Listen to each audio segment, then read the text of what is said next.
हदर इब्राहिम अपनी जिंदगी में अपने बेटे इस्माइल के साथ एक इम्तिहान का सामना करते हैं। उनके दिल में अल्लाह की रज़ा के लिए कुर्बानी देने का इरादा था।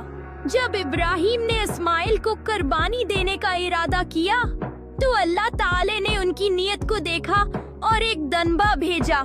ये कुर्बानी उनके ईमान का सबूत थी। इब्राहिम और इस्माइल दोनों अल्लाह की रहमत पर शुक्र अदा करते हैं और खुशी महसूस करते हैं कि उनकी कुर्बानी कबूल हो गई। ये लम्हा ईमान और वफादारी का निशान बन गया। ये वाक़या हर साल ईद कुर्बानी पर याद किया जाता है, जहां मुसलमान अपनी कुर्बानी देते हैं और उसका गोश्त गुरबा और जरूरतमंदों में तकसीम करते हैं। ये ईद कुर्बानी मुसलमानों की जिंदगी में मोहब्बत, इत्तेहाद और सखावत का पैगाम लाती है, जो कि हजरत इब्राहिम और इस्माइल की कुर्बानी की याद दिलाती है।